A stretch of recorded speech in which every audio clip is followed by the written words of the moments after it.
All right, good morning and welcome to Mishna Yomi, learning Maseches Kilayim over here, Perek Dal, the fourth Perek. We're going to be finishing Perek Dal, Mishna Tet, the last Mishnah. We'll be starting Perek Hey, the fifth Perek, Mishnah Aleph. Mishnah Tet, Hanotea es Karmel, Sheishis Re'ama, Mutter Lahavi Zer L'Sham. Right, we learned previously about called Karachas HaKerem, a bald spot in your Kerem. Let's say in order you planted one row of vines and you separated the next from the next row 16 amos. So that for sure is considered a division between those, which would not make the area a kerem, because you have to have, like you said, two rows. According to base, so you have to have two rows. So therefore, in between those two, in that 16 area open area, it's not considered a kerem because there's only one row separated by 16 amos. So you can plant something else there as long as you're marking 6 tvachim. If you're marking 6 tvachim, that is right. So that's the minimum you need to be marked for Kilayim. But it's not called a kerem. Amar Rabbi Yehuda. Rabbi Yehuda brings a support to this. Ma'aseh b'Salmon. There's a ma'aseh in a place called Salmon.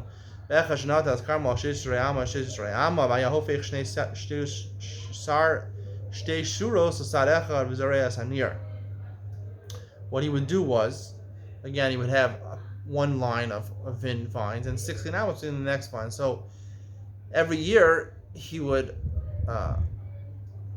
plant one. Let's say he would have one row and 16 amos, one row and 16 amos, one row. So one year he wouldn't plant the in between the first two rows.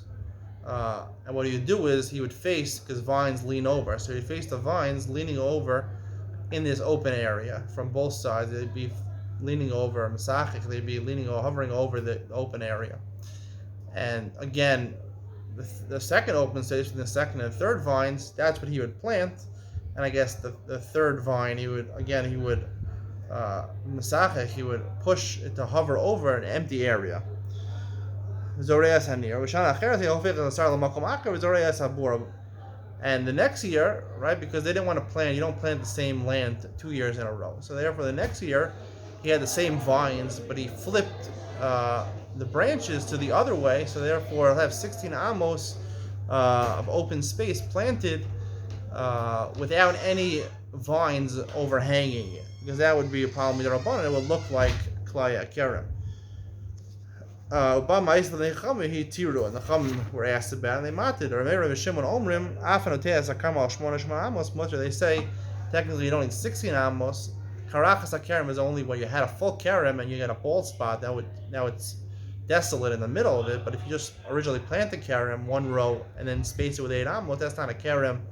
You just need to be marking 6 tvachim, and that would be okay. That's the end of Perek Dal. Perek Hey, Mishnah Aleph. Kerem Shecharov. Let's say a kerem that was a full vineyard and it became desolate.